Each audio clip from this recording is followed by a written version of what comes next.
C'est l'heure de la culture avec Isabelle Layer. Bonsoir. Bonsoir. Isabelle, une chronique culture un peu particulière dédiée aux vacances de Pâques. Et pour commencer, avec un grand classique, et vous êtes habillée tout à fait dans le thème d'ailleurs de ce classique. Rappelez-vous, Le petit chaperon rouge. il était une fois une petite fille vêtue de rouge qui partit porter à sa mère grand un petit pot de beurre et une galette.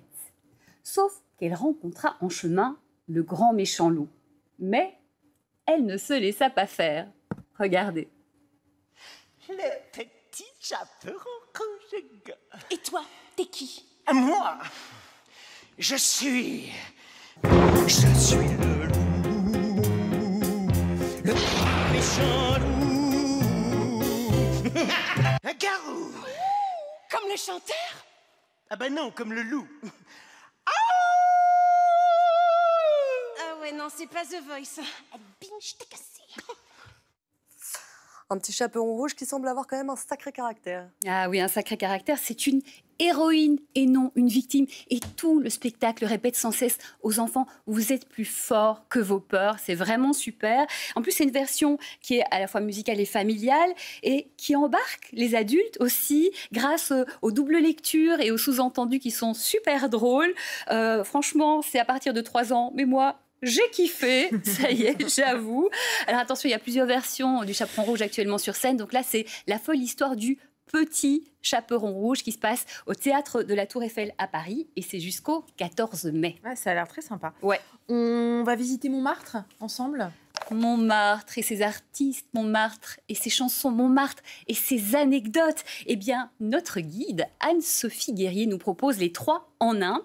Cette chanteuse donc, de 28 ans nous emmène dans les rues de Montmartre, sur les pas de Piaf, Eh oui. de Dalida, de Brel, de Nougaro et de tous les autres en nous faisant découvrir les lieux où ils ont chanté, les lieux où ils ont habité, les lieux où ils ont aussi parfois galéré. Et oui, en nous régalant d'anecdotes croustillantes. Par exemple, est-ce que vous saviez que cette chère Édith Piaf, qui avait pris sous son aile le jeune Charles Aznavour, eh bien, non seulement elle lui a conseillé, mais en plus, elle lui a payé une opération pour refaire son nez. Voilà, on apprend des choses comme ça.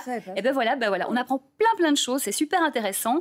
Mais ce n'est pas tout. Pour illustrer justement ses propos, notre chanteuse Anne-Sophie va s'arrêter ça et là et commencer à chanter ses chansons. Nous replongeons dans ces merveilleux temps que les moins de 20 ans ne peuvent pas connaître. Regardez.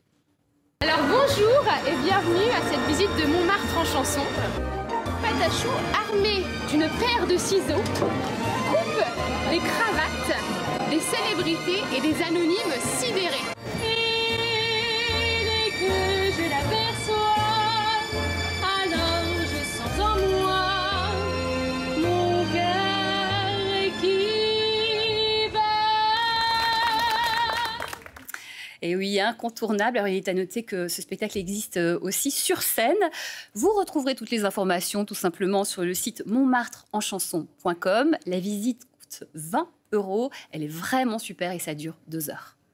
Et ça y est, on peut le dire, le printemps est bien installé et la saison des festivals revient. Oui, avec des magnifiques propositions un petit peu partout en France, comme par exemple ce week-end dans les Hauts-de-France avec le festival Les Enchanteurs, avec entre autres Trio et Richard Gottener, à Angers, les Éclectiques avec November Ultra et Flavien Berger, à Vitré en Bretagne, le Don Gigi Festival avec Suzanne et Roméo Elvis, et enfin l'incontournable Printemps de Bourges, où on va retrouver M, Juliette Armanet et bien d'autres. Donc voilà, c'est parti pour les festivals, on est hyper contents. La saison est lancée. À vous de jouer.